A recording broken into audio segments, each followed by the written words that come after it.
ಆಗಿದೆ. ಕಾಂಗ್ರೆಸ್ ತಯಾರಿ ಹೇಗಿದೆ ಸರ್? ಎರಡು ಬೈ ಎಲೆಕ್ಷನ್ಸು, ಎರಡಕ್ಕೆರಡು ನಾವೇ ಗೆಲ್ತೀವಿ. ಮತ್ತು ಪಂಚರಾಜ್ಯಗಳು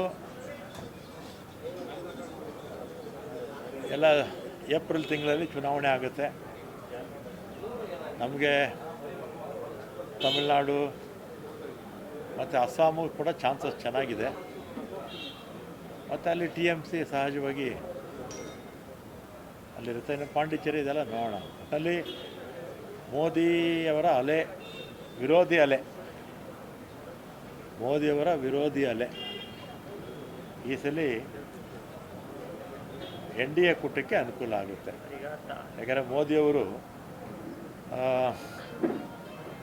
ಟ್ರಂಪ್ ಹೇಳ್ದಂಗೆ ಕೇಳ್ತಾರೆ, ನಮ್ಮ ದೇಶದ ಹಿತಾಸಕ್ತಿಯನ್ನು ಬಲಿ ಕೊಟ್ಟಿದ್ದಾರೆ. ಮತ್ತು Epstein ಫೈಲ್ಸು ಈ ಥರ ನಾನಾ ಕಾರಣಗಳಿಂದ ಏನು ಮೋದಿಯವರ ಪಾಪ್ಯುಲಾರಿಟಿ ಇತ್ತು ಭಾಳ ಕೆಳಕ್ಕೆ ಬಂದುಬಿಟ್ಟಿದೆ. ಮೋದಿಯವರ ನಾಯಕತ್ವದಲ್ಲಿ ಜನಕ್ಕೆ ವಿಶ್ವಾಸ ಇಲ್ಲ ಈಗ. ಆದ್ದರಿಂದ ಈ ಬಾರಿ ಚುನಾವಣೆ ಇಂಡಿಯಾ ಕೂಟಕ್ಕೆ ಅನುಕೂಲ ಆಗುತ್ತೆ ಅಂತ ನಾನಂತೂ ಅಂದ್ಕೊಂಡಿದ್ದೀನಿ.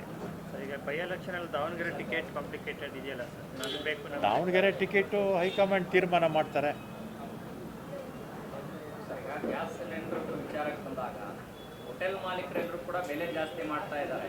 ಆಟೋದವ್ರು ನಾವು ಯಾಕೆ ಇರುವಂಥ ದರದಲ್ಲೇ ಆಟೋ ಓಡಿಸ್ಬೇಕು ಅನ್ನೋಂಥ ಆಕ್ರೋಶವನ್ನು, ಗ್ಯಾಸ್ ರೇಟ್ ಜಾಸ್ತಿ ಆಗಿದೆ ಅಂತ ಅವರು ಕೊಡಲಿ, ರೆಪ್ರೆಸೆಂಟೇಷನ್ ಕೊಡಲಿ. ಜಿಲ್ಲಾಧಿಕಾರಿಗಳು ಆಯಾ ಜಿಲ್ಲೆಯಲ್ಲಿ ಜಿಲ್ಲಾಧಿಕಾರಿಗಳು ಆಟೋ, ಟ್ಯಾಕ್ಸಿ ಇದೆಲ್ಲ ರೇಟ್ ಫಿಕ್ಸ್ ಮಾಡೋದಕ್ಕೆ ಅವ್ರಿಗೆ ಅಧಿಕಾರ ಇರುತ್ತೆ. ಅವರು ಒಂದು ರೆಪ್ರೆಸೆಂಟೇಷನ್ ಕೊಟ್ಟರೆ ಪರಿಶೀಲಿಸ್ತಾರೆ. ಅಂದರೆ ಯುದ್ಧ ಮುಗಿದೋಗ್ಬಿಟ್ರೆ ಈ ಸಮಸ್ಯೆ ಇರೋದಿಲ್ಲ. ಯುದ್ಧ ಮುಗಿದೇ ಇದ್ದರೆ ಸಹಜವಾಗಿ ಪಾಪ ಅವ್ರಿಗೂ ಕೂಡ ತೊಂದರೆ ಆಗುತ್ತಲ್ಲ.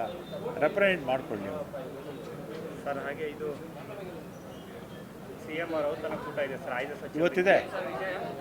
ಇವತ್ತು ಸಾಯಂಕಾಲ 8 ಗಂಟೆ ಕರೆದಿದ್ದಾರೆ ಮುಖ್ಯಮಂತ್ರಿಗಳು. ನನಗೆ ಕರೆದಿದ್ದಾರೆ, ಎಷ್ಟು ಜನ ಕರೆದಿದ್ದಾರೆ ಗೊತ್ತಿಲ್ಲ. 14 ಜನಕ್ಕೆ ಕರೆದಿದ್ದಾರಂತ ಸರ್. 5 ಸಚಿವರಿಗೆ ಮಾತ್ರ ಯಾಕೆ ಸರ್ ಡಿನ್ನರ್ ಅನ್ನೋದು? ಎಲ್ಲ ಮೊದಲು ಇವತ್ತೇ ಅಲ್ಲ, ಮೊದಲಿಂದಲೂ ಕೂಡ ಸೀನಿಯರ್ಸ್ ಅಂತ ಇರ್ತಾರಲ್ಲ ಅವ್ರನ್ನ ಕರೆದು ಅವಾಗವಾಗ 5 ತಿಂಗಳಿಗೆ 6 ತಿಂಗಳಿಗೆ ಒಂದ್ಸಲಿ.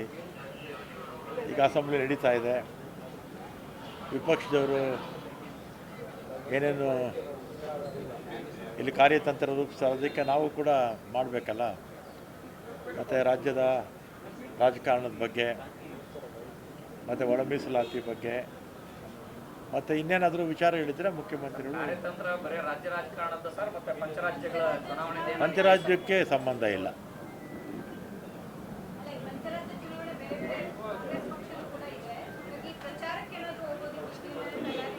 ಹೋದ್ಸಲಿ ಅದು AICC ಅವ್ರ ಮೇಲೆ ಡಿಪೆಂಡ್ ಆಗುತ್ತಮ್ಮ. ನನಗೆ ಲಾಸ್ಟ್ ಟೈಮು ಟ್ರಿವಾಂಡ್ರಮ್ಗೆ ಹಾಕಿದ್ರು. ಟ್ರಿವಾಂಡ್ರಮಲ್ಲಿ ಹೋದ್ಸಲಿ ಟ್ರಿವಾಂಡ್ರಮ್ ಸಿಟಿಗೆ ಹಾಕಿದ್ರು. ಆ ರೀತಿ ಹಾಕ್ಬೋದು. ಮತ್ತು ನಾವು CM, DCM ಎಲ್ಲ ಹೊಸೂರು, ಡೆಗ್ನಿಕೋಟೆ, ತಳಿ ಎಲ್ಲ ಹೋಗಿದ್ವಿ. ಹೋದ್ಸಲಿ ನಾವೆಲ್ಲ ಕೂಡ ಹೋಗಿದ್ವಿ. ಹಾಕ್ತಾರೆ ಎಲ್ಲರಿಗೂ, ಬೇರೆ ಬೇರೆ ರಾಜ್ಯಗಳಿಗೆ. ಸ್ವಲ್ಪ ಹಿಂದಿ ಎಲ್ಲ ಚೆನ್ನಾಗಿ ಮಾತಾಡೋದ್ರವ್ರಿಗೆ, ಈ ಕಡೆ ತಮಿಳು ಮಾತಾಡೋಕ್ಕೆ ಬರೋರಿಗೆ ನೋಡ್ಕೊಂಡು ಹಾಕ್ತಾರೆ. GBA ಎಲೆಕ್ಷನ್ ಹೇಳ್ಬಿಟ್ಟಿದಾರಲ್ಲ, ಡೆಪ್ಟಿ CM ಮಾಡೇ ಮಾಡ್ತೀನಿ ಎಲೆಕ್ಷನ್ ಅಂತ. ಆದಷ್ಟು ಬೇಗ GBA ಚುನಾವಣೆ ಆಗಬೇಕು. ಅಲ್ಲ, ವಾರ್ಡ್ ವಿಂಗಡಣೆ ನಿಮ್ಮ ಇಷ್ಟ ಬಂದಂಗೆ ಮಾಡ್ಕೊಂಡಿದ್ದೀರಿ ಅಂತ BJP ಅವರು ಹೇಳ್ತಾರೆ. ಈಗ ವಾರ್ಡ್ ವಿಂಗಡಣೆ ಆಗಿದೆ, ಅಬ್ಜೆಕ್ಷನ್ ಹಾಕೋದಕ್ಕೆ ಅವ್ರಿಗೂ ಕೂಡ ಕಾಲಾವಕಾಶ ಕೊಟ್ಟಿದ್ವಿ ಅಲ್ವಾ. ಅವರು ವಾರ್ಡ್ ವಿಂಗಡಣೆ ಮಾಡಿದಾಗ ನಾವು ಕೂಡ ಅವ್ರ ಮೇಲೆ ಇದೇ ರೀತಿ ಅಲಿಗೇಷನ್ ಮಾಡಿದ್ವಿ. ಮತ್ತು ಅವರೇನು ಹೇಳ್ತಾರೆ, ಅವ್ರ ಹಿಂದೆ ಅಧಿಕಾರದಲ್ಲಿದ್ದಾಗ ಏನು ಮಾಡಿದ್ರು ಅನ್ನೋದು ಅವರು ಕೂಡ ಯೋಚನೆ ಮಾಡಲಿ ಸ್ವಲ್ಪ. ನಾವು ಇರೋದರಲ್ಲಿ ಕರೆಕ್ಟಾಗಿ ಮಾಡಿದ್ದೀವಿ ಅಂತ ನನ್ನ ಅಭಿಪ್ರಾಯ. 5-5 ಗೆಲ್ತೀರಾ ಸರ್ GBA? 5-5 GBA ನೀವೇ ಗೆಲ್ತೀರಿ? 5-5 ಗೆಲ್ಲಬೇಕು ಅಂತ ಪ್ರಯತ್ನ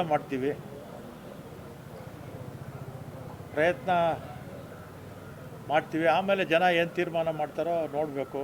ಆಮೇಲೆ ಜನ ಯೋಚನೆ ಮಾಡಿ ಮತ ಹಾಕಿದ್ರೆ ಕಾಂಗ್ರೆಸ್ ಪಕ್ಷ ಬೆಂಗಳೂರು ನಗರಕ್ಕೆ ವಿಶೇಷವಾಗಿ ಕಾವೇರಿ ಮೊದಲನೇ ಹಂತದಿಂದ ಹಿಡಿದು ಒಂದೇ ಒಂದು ಬಿಟ್ಟರೆ ಒಂದು ಹಂತ, ಈಗೇನು 4th ಸ್ಟೇಜಲ್ಲಿ 4ನೇ ಹಂತ ನಡೀತಾ ಇದೆ, ಒಂದು ಬಿಟ್ಟರೆ ಉಳಿದಿರ್ತಕ್ಕಂಥದ್ದು ಎಲ್ಲ ಕೂಡ ಕಾಂಗ್ರೆಸ್ ಪಕ್ಷನೇ ತಂದಿರೋದು.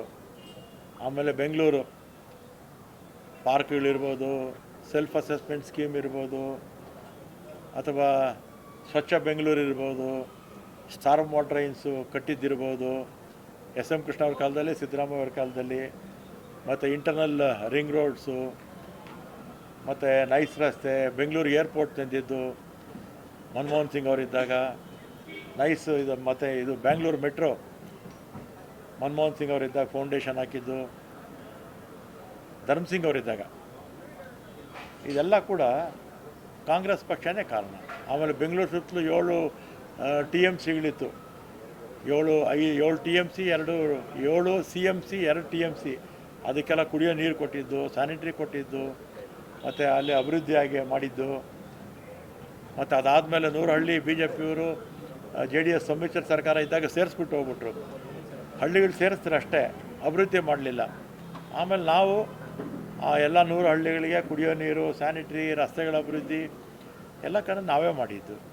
ಆಮೇಲೆ STPಗಳು ಬೆಂಗಳೂರಿಂದ ಆಚೆ ಹೋಗುತ್ತಲ್ಲ ಗಲೀಜು ನೀರು, ಅದಕ್ಕೆಲ್ಲ STPಗಳು ಮಾಡಿ ಅದನ್ನು ಕೆಲವು 2-3 ಜಿಲ್ಲೆಗೂ ಕೂಡ ಕಳಿಸ್ತಾ ಇದ್ದೀವಿ. ಶುದ್ಧೀಕರಣ ಘಟಕಗಳು STPಸು. ಇದೆಲ್ಲ ಕೂಡ ಕಾಂಗ್ರೆಸ್ ಪಕ್ಷ. ಇದೆಲ್ಲ ಯೋಚನೆ ಮಾಡಿದ್ರೆ ಕಾಂಗ್ರೆಸ್ ಪಕ್ಷಕ್ಕೆ ಜನ ಮತ ಹಾಕಬೇಕು. ಜನ ಸರಿಯಾಗಿ ಯೋಚನೆ ಮಾಡದೆ ಬೇರೆ ಮಿಸ್ಗೈಡ್ ಮಾಡ್ತಾರಲ್ಲ BJPಯವರು, ದಾರಿ ತಪ್ಪಿಸೋ ಕೆಲಸ ಯಾವಾಗಲೂ ಮಾಡ್ತಾರೆ. ಮೋದಿಯವರಿಂದ ಹಿಡಿದು ಎಲ್ಲರೂ ಕೂಡ ದಾರಿ ತಪ್ಪಿಸೋ ಕೆಲಸ ಮಾಡ್ತಾರೆ. ದಾರಿ ತಪ್ಪಿದ್ರೆ ಜನಕ್ಕೆ ತೊಂದರೆ ಅಷ್ಟೇ, ಅವ್ರಿಗೇನೂ ಕೆಲಸ ಕಾರ್ಯಗಳು ಏನೂ ಆಗೋಲ್ಲ.